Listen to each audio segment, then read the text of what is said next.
Show me what you got.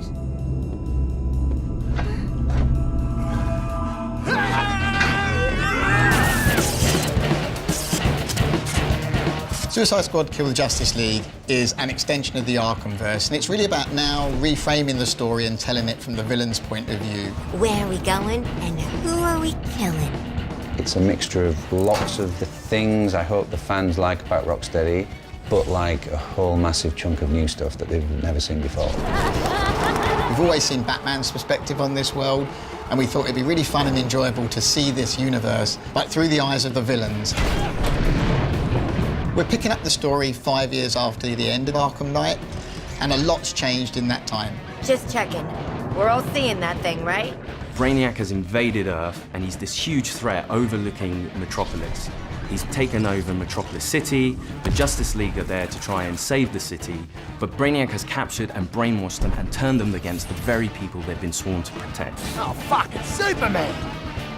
So the Justice League share the same goal as Brainiac, to take over Earth and turn it into the new Kalu. What we've created is a classic Justice League, but with the sense that there's something wrong with them.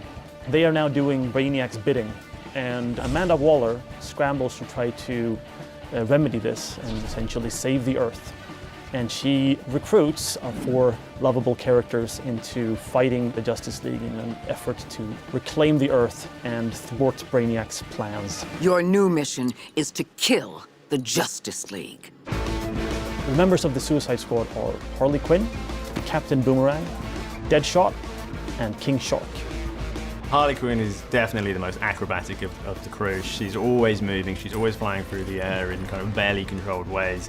The feeling of swinging and the momentum and the kind of physicality of it, and trying to keep that momentum going and use that to go over buildings or swing under bridges and chain that into kind of the grapple mechanic that she's got. It just feels spot on.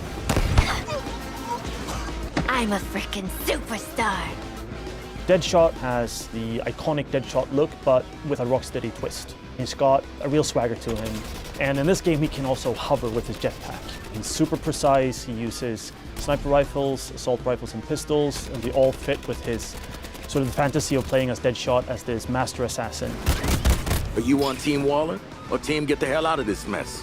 King Shark, to me, as a person, is, well, as a fish, is this incredible character who's super well-read and super well-to-do, and I'm sure could smash an operatic performance. Actually, I'm the son of a god. It is my shame to suffer mortals and their buffoonery. But also doesn't really know simple words or simple things that are going on. I think that's brilliant. In terms of combat, he is a brute. He is a tank character. He can take more damage. His abilities all lean into the fact that he wants to get in a bit more close and personal. He's the fastest melee character. Captain Boomerang's got his Speed Force gauntlet that he can use together with his boomerang. He can throw it to any point in space and Speed Force to that point along the walls, along the floor, and get wherever he wants to go. You can use that to get up close, dodge around in midair, taking out the enemies, and then scarper because he doesn't want to stick around. Don't worry, guys. I'm here. One of the most exciting parts that connects our game to the DC lore are the support squad. Piss off, Widow. You have Penguin, the arms stealer, You're making guns for us now, Bird Brain. but also some new faces. Hack, who is a digital ghost that is helping the squad both navigate the world but also upgrade their neck bombs. That's a big adrenaline spike on a nice bomb sending out. This. Toyman, who's helping the squad with perfecting gear. And then finally we have Gizmo, who is helping the squad with insane vehicle creations that let you blow shit up.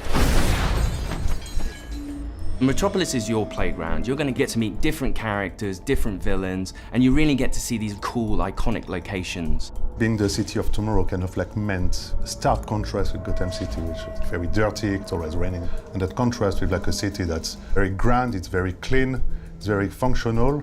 The huge difference between Metropolis and Gotham is that Metropolis really acknowledge and really trust Superman. So there is a lot of statues to thank Superman for everything he's done for the city. You're getting to see Metropolis through the villain's eyes. You're getting to experience this world and traverse through this world as the villains. Greetings, Metropolis! So the core ability that everything wraps around in Suicide Squad is your traversal. How that works with combat is you're chaining your combat moves together with those traversal moves, and the combat encounters are all designed to push and pull you around the environment in a battlefield that's constantly changing, working out how to use all your different weapons, your guns, your melee attacks, and how to use them all to your best advantage to control the chaos and come out victorious. What's awesome about gunplay is the variety. So there's 6 core types of weapon families. We've got assault rifles, SMGs, sniper rifles, shotguns, miniguns, and pistols. There's added variety from weapon manufacturers. There's LexCorp weapons, there's GCPD weapons, there's Armortech weapons. Later on in the game, we also have gear sets. The gear sets are villain themed. For example, if you have a Bane gear set and you trigger his buffs in the game, some of it will have the Bane drums and you will like Bane and like boom, boom, boom, and then there's like green smoke and you trigger all kind of effects. So you're basically taking the essence of the villain, you're bringing it into the game. Each character has a power level in the game that we call gear score. As you acquire new gear in the game, your gear score goes up. And as that number goes up, it means that you can take on much harder missions. As part of this progression journey, you will unlock more and more builds, more and more ways to customize your character to really fit the way you want to play. Every firearm in our game is upgradable. So in Suicide Squad Kill the Justice League, you're gonna get lots of choice to use the weapons that you need to complete your missions, but most importantly, you will be able to customize your squad to be whatever you like. You can wear whatever you want, any of the outfits. You can be running around in your asylum jail outfit and still have like the best gear score ever. I like it. Our game is a 1 to 4 player co-op experience, which means that all the missions in the game have been designed to support solo play, playing with a friend, 2 friends, or 3 friends. For the single-player fans, you can play it in single-player with bots filling in the role of the squad, so you still feel like you're part of a team, and you can switch them if you want. I'm going to try King Shark now, or we can say, well, I think Harley will be a better fit for this mission, so I'm going to switch over and I'm going to try her out. But if you really want to tear it up, going in with a full group of 4 lets you experience the full mayhem the Suicide Squad has to offer. And you get to really experience the dynamics between how you can all play together in different play styles in order to take on Brainiac and the Justice League. All the fun is right here. When the story's done, your experience doesn't end there.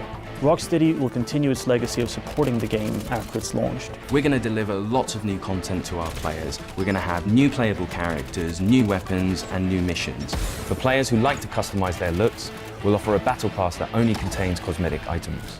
There's just going to be so much for the players to enjoy. Just picture it. Harley Quinn kills the Justice League. If you like story games, if you like RPG elements, if you like co-op games, if you like customizing your characters, if you want to play as a badass, this game kind of has it all. It's very fast-paced, it's really colourful, it's loud and unapologetic and in your face, and it's going to be really, really fun. Hey, Metropolis!